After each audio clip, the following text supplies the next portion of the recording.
अफ्रीकी देश सूडान में 4 दिन से जारी हिंसा में 185 से ज्यादा लोगों की मौत हो गई। सूडान पर राज करने के लिए वहां की सेना और आरएसएफ यानी रैपिड सपोर्ट फोर्सेस नाम का पैरामिलिट्री ग्रुप एक दूसरे को मरने मारने पर तुले।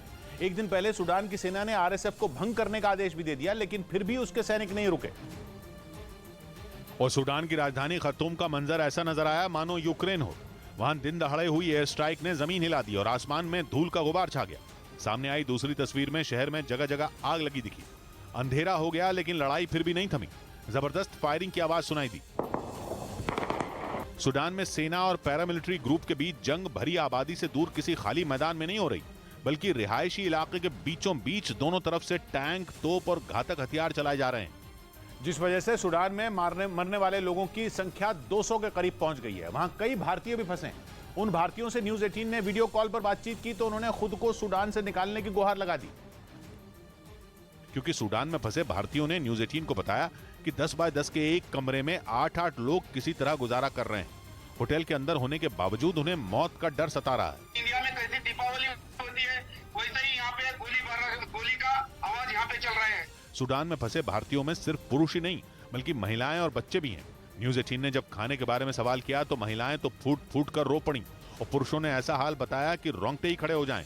टॉयलेट का पानी पिया हमने 2 दिन में, अभी बाद में टॉयलेट का भी पानी नहीं है। लोगों ने बताया कि उनके खाने के लाले तो पड़े ही हैं, उन्हें बिजली भी नसीब नहीं हो रही।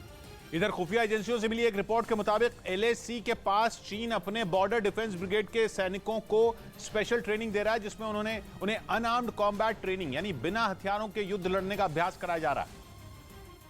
और खुफिया एजेंसियों से मिली रिपोर्ट के मुताबिक चीनी सैनिकों के पहले बैच की ट्रेनिंग 7 दिन पहले शुरू हो चुकी है। इस खास ट्रेनिंग के लिए वहां की बॉर्डर डिफेंस ब्रिगेड के 1800 सैनिकों को चुना गया, जिन्हें अलग अलग बैच में 15-15 दिनों की ट्रेनिंग दी जाएगी। खुफिया रिपोर्ट के मुताबिक चीन का ये ट्रेनिंग एरिया LAC के पास अरुणाचल प्रदेश के किबिथु के दूसरी ओर है। गृह मंत्री अमित शाह ने कुछ दिन पहले ही चीन सीमा के पास के इलाकों का दौरा किया था और चीन को कड़ा संदेश दे दिया था, जिससे चीन बुरी तरह बौखला गया और इसी बौखलाहट में उसने अरुणाचल प्रदेश की कुछ जगहों के नाम बदल दिए। और अरुणाचल प्रदेश की जगहों का नाम बदलने वाली हरकत को जब भारत ने खारिज कर दिया तो अब वो अपने सैनिकों को सीमा के पास स्पेशल ट्रेनिंग देने में जुट गया है। और खुफिया एजेंसियों से मिली एक रिपोर्ट के मुताबिक इस ट्रेनिंग को चीन की बॉर्डर डिफेंस ब्रिगेड के सीनियर अधिकारी मॉनिटर कर रहे हैं। वैसे तो हर साल चीनी सैनिकों की ट्रेनिंग के दौरान हथियारों को चलाने का अभ्यास होता था, लेकिन इस साल चीन अनआर्म्ड कॉम्बैट ट्रेनिंग पर ज्यादा फोकस कर रहा है। क्योंकि तवांग हो या डोकलाम, सीमा पर हर जगह भारतीय सैनिकों ने चीन के सैनिकों को बिना हथियारों के ही धूल चटा दी थी।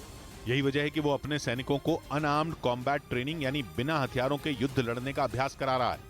उधर उत्तर प्रदेश के प्रयागराज में अतीक अहमद के वकील के घर के पास किसी ने बम फोड़ दिया, जिसका एक वीडियो सामने आया, जिसमें गली के अंदर सफेद धुएं का गुबार नजर आया और लोग चिल्लाते दिखे।